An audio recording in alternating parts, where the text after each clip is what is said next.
C'est sans commentaire ce qui vient de se produire sur les soldats de l'OTAN du côté des lignes du front face aux vaillants soldats de la Fédération de Russie. Ils viennent encore d'être bien corrigés et envoyés complètement au repos éternel face aux hommes de Vladimir Poutine. Des multiples aérodromes détruits mais complètement anéantis. On nous annonce que 2 chars allemands fraîchement livrés à M. Oussama Ben Zelensky viennent d'être anéantis face aux valeureux soldats russes.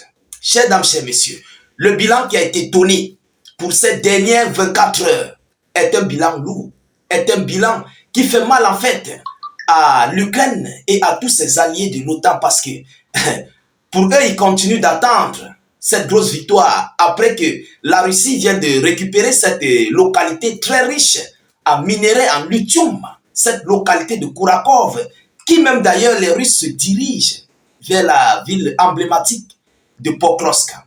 Alors pendant ce temps, Washington, l'OTAN et Oussama Ben Zelensky continuent de vouloir bomber le torche. Ils continuent de vouloir infliger la défaite aux Russes. Mais on a toujours dit, vous et moi, nous avons toujours dit que c'est quasiment impossible. Alors voilà les pertes accumulées sur les soldats de l'OTAN ces dernières 24 heures. On dit bien les soldats de l'OTAN. Vous savez que la Russie précise toutes ces annonces. S'ils disent les soldats de l'OTAN, c'est que c'est ça. Vous comprenez? Je vous avais parlé des stratagèmes selon lesquels ces gens envoyaient des soldats otaniens du côté de l'Ukraine. Oui, ils organisaient des séances de formation sur les territoires des différents pays européens et c'est dans ça qu'ils infiltraient des techniciens, des soldats otaniens pour être transférés du côté de l'Ukraine. Déjà, ce ne sont même pas les vrais soldats ukrainiens. Alors, permettez-moi de vous donner l'annonce de ce qui vient de se passer sur les hommes otaniennes, sur les envoyés de Oussama Ben Zelensky. Mais avant de continuer, rassurez-vous de partager au maximum la vidéo, sécurisez-la avec beaucoup de j'aime et suffisamment de cœur. Abonnez-vous à nos différentes plateformes et surtout, cliquez sur la cloche de notification pour ne plus rater nos prochaines émissions. C'est très important, mettez suffisamment de commentaires. Qu'est-ce que les Russes disent? Écoutez très bien l'annonce. La Russie annonce avoir frappé des aérodromes militaires et des concentrations de mercenaires étrangers de Kiev. Des concentrations de mercenaires étrangers de Kiev. Qu'est-ce qui veut dire concentration? Ce sont des zones, ce sont des localités ou bien ce sont des terrains où là-bas, ce sont les soldats otaniens qui restent là. Soit on peut avoir comme des zones de déploiement, soit on peut avoir des zones des soldats otaniens qui sont là pour les formations, ou bien la formation des hommes, des soldats ukrainiens. On peut avoir des ingénieurs, vous comprenez? Donc ce sont des multiples concentrations qui viennent d'être frappées.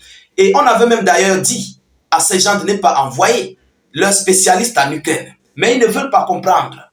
Et la Russie est claire. La Russie a dit, ils avaient dit, M. Poutine avait dit que tout soldat étranger serait considéré comme première cible au niveau des lignes du front. Tout soldat étranger. Et c'est ce que M. Vladimir Poutine et son administration militaire sont en train d'effectuer. Tout matériel étranger sont détruits. Soldats otaniens, peu importe ce qui concerne l'OTAN, ça vient d'abord sur la première ligne de ligne, la première ligne de mire, je voulais dire, des soldats russes. Alors, mesdames et messieurs, écoutez les pertes accumulées, vous comprenez? Autre point clé du rapport quotidien du ministère russe de la Défense sur l'opération militaire spéciale en Ukraine. Les systèmes de défense aérienne ont abattu 6 projectiles de HIMARS, toujours les Américains. Les projectiles de HIMARS sont les missiles. Ce sont les missiles américains et détruit 50 drones ukrainiens.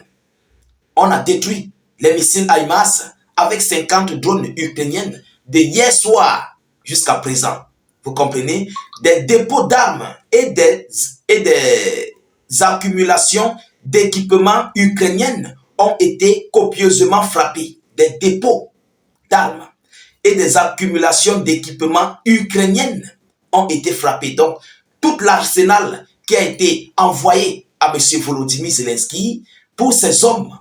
Les Russes ont complètement ciblé et ont tout détruit en fait. Voilà. Et c'est pour ça, lorsque vous comprenez, les soldats ukrainiens disent que ils n'ont pas en fait du matériel. Ce n'est pas que le matériel ne vient pas. Non. L'OTAN envoie mais suffisamment du matériel. L'OTAN envoie une grande partie, une grande quantité du matériel. Mais ce matériel est détruit depuis ses dépôts.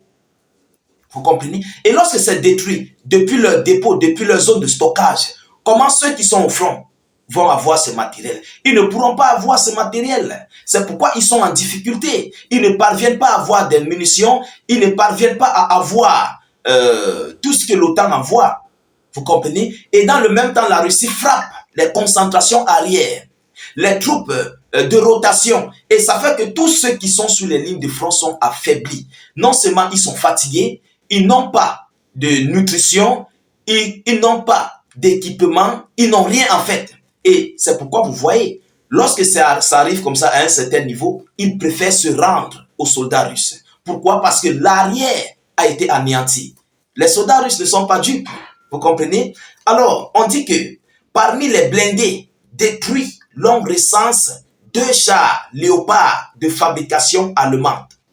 2 chars Léopard de fabrication allemande que les Russes ont anéanti ces dernières 24 heures. Les pertes cumulées de l'armée de Kiev se chiffrent à plus de 1630 hommes.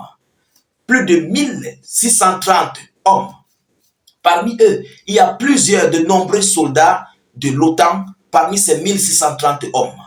Alors, c'est pourquoi les Russes disent qu'ils ont anéanti les soldats otaniens.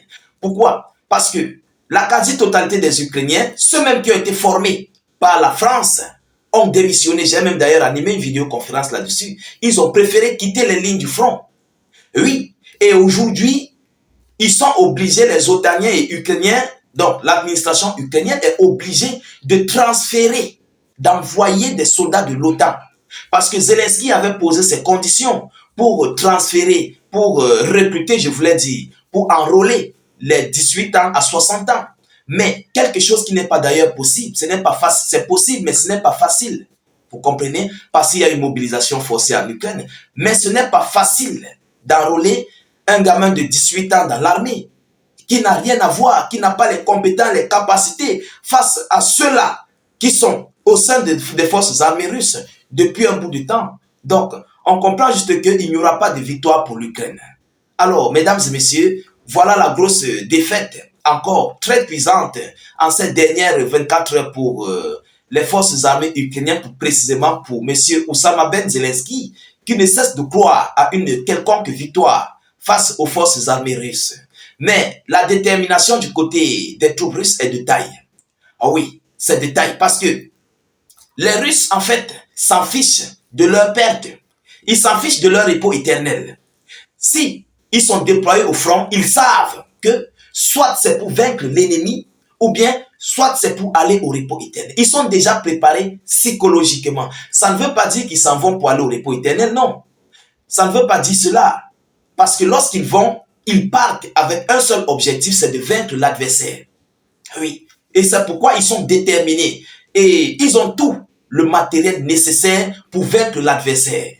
Vous comprenez? Et c'est pourquoi Zelensky continue et ne cesse de pleurnicher auprès de ses alliés otaniens par rapport à ces multiples pertes d'hommes, de repos éternel qu'ils subissent. Alors, chers dames, chers messieurs, voilà ce qui vient de se passer du côté des lignes du front en Ukraine. Nous continuons de suivre cette actualité le plus près que possible. Nous ne manquerons pas de vous tenir informés de la suite de ces actualités. Continuez de vous abonner massivement à nos différents canaux. Partagez la vidéoconférence dans tous les groupes possibles pour permettre à nos différents frères de nous rejoindre et d'être avec nous sur nos différentes vidéos d'actualité. Continuez aussi, s'il vous plaît, de mettre suffisamment de commentaires. Oui, ça permet de faire tourner les interactions au sein de nos différentes vidéos d'actualité. Même si vous n'avez rien à écrire, vous pouvez faire des cœurs, des étoiles en commentaire. C'est très important pour la page et aussi pour nos vidéoconférences. Alors, je vous reviens tout à l'heure pour une prochaine série d'actualités. Soyez encore salués une fois de plus. Ciao, ciao.